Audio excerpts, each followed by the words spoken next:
Terima kasih rekan-rekan media.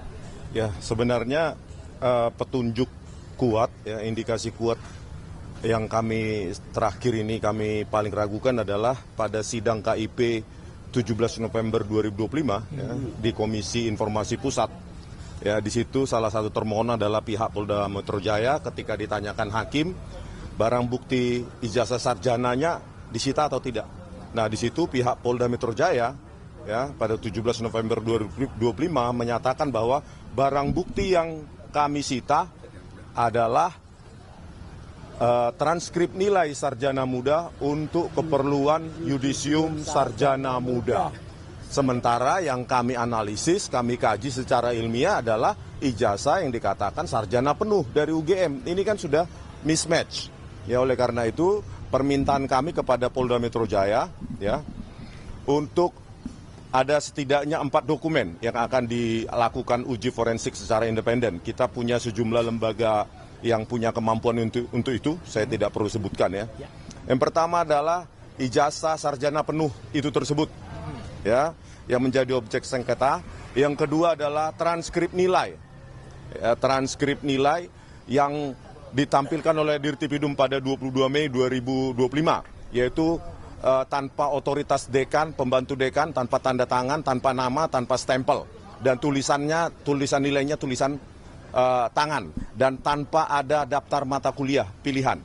Yang ketiga adalah lembar pengesahan skripsi, pembimbing skripsi atas nama Joko Widodo, yang menurut keterangan dari Dirtipidum pada tanggal 22 Mei 2025 dilakukan uji yang tidak saintifik dan disimpulkan dengan merasakan ada cekungan dan langsung disimpulkan itu produk dari handpress atau letterpress. Sementara kami membuktikan secara ilmiah bahwa itu adalah produk dari digital world yang ada sejak 1992 justru. Terus yang keempat, jika ada, maka kami ingin dokumen sertifikat KKN dan laporan KKN juga diuji forensik. Jadi 4 dokumen tersebut itu menjadi pointer sangat penting untuk dilakukan analisa.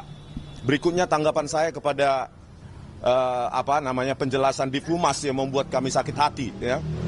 Hanya dengan menanyai 20 ahli langsung disimpulkan buku JWP kami, Jokowi's White Paper, itu tidak ilmiah.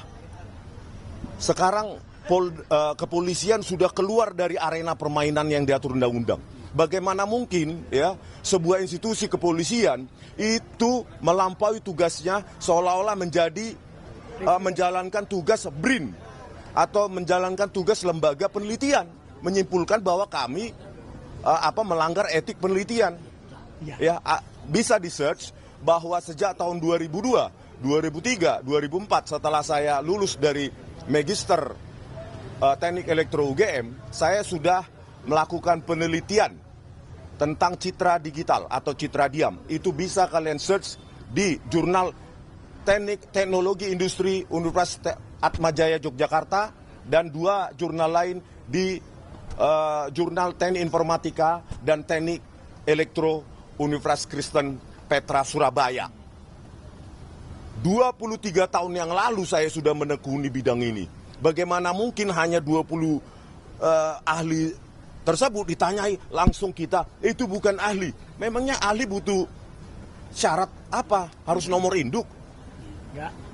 Peneliti itu tidak butuh biarkan pembaca yang menilai, itu hasil penelitian. Dan kalau ingin membantah, dulu dosen saya di Teknik Elektro UGM ya, 2 orang, keduanya sudah almarhum, Profesor Dr. Adi Susanto MSc, lulusan UCLA Amerika, dan Profesor F. Susianto, keduanya almarhum. Mereka mengajarkan, kalau Anda tidak setuju dengan temuan atau tulisan atau peneliti orang lain, maka yang wajib Anda lakukan adalah buktikan dan tuliskan. Tuliskan, inilah peradaban bangsa kita, bukan dengan narasi. Begitu, terima kasih. Oke. Terakhir, sebelum terakhir nanti tambahkan Bang Refli, saya ingin tambahkan tadi yang disampaikan Mas Michael ya. Jadi untuk jelasnya, apa yang dilakukan oleh si Andi Aswan atau orang sebut namanya Joshua, dan bisa juga dia dibantu orang lain namanya Roni Teguh ya, siapa tahu ya. itu adalah dia melakukan perubahan image atau mengkoreksi citra yang diupload oleh oleh Sandi ya pada tanggal 1 April yang lalu. Dengan dikoreksi ini, diluruskan, itu berarti logo ini jadi rusak. Jadi sekaligus sebenarnya dua hal yang dilakukan, pasal 32 dan 35 Undang-Undang ITE itu dirusak semuanya. Jadi makanya saya mendukung penuh apa yang tadi dilaporkan oleh Michael Sinaga, dan saya siap menjadi ahli untuk Michael Sinaga. Insya Allah Dr. Resmond juga siap menjadi ahli untuk itu. Ya clear ya, itu yang pertama. Yang kedua adalah yang ingin saya tandaskan. Orang selalu mengatakan kalau UGM mengatakan ya itu ikuti aja. Tidak. Satu, UGM sering sekali membuat kesalahan. Yang pertama jelas yang tadi saya katakan pada sesi pertama tadi. Ya, Wakil Rektor UGM ya Bu Wening mengatakan itu kedokteran. Itu sudah salah. Yang kedua yang ini penting dan itu ditegaskan lagi oleh Bang Resmond mana tadi. Ya. Pada penjelasan UGM pada bulan Maret, orang namanya Dekan Sigit Sunarta itu menjelaskan bahwa dulu mahasiswa itu mencetak di dua percetakan namanya Sanur dan Prima.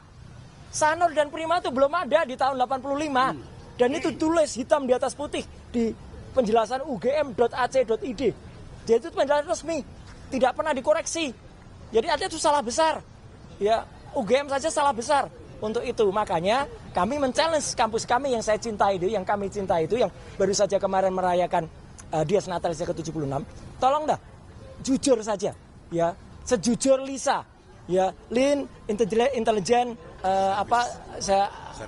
service ya, assistance yang telah mengatakan Joko Widodo itu tidak lulus Universitas Gadjah Mada. Jangan malah sekarang Lisa dibungkam sampai dengan sekarang.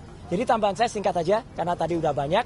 Moga-moga apa yang disampaikan Dr. Resmond, apa yang disampaikan oleh Pak Refli Harun sebagai penutup dan Pak Jamada Girsang tadi itu kita sepakat semuanya dan insya Allah semuanya akan kita dukung demi penegakan kasus ini dan demi supaya apa? Rakyat Indonesia bisa melihat medalnya.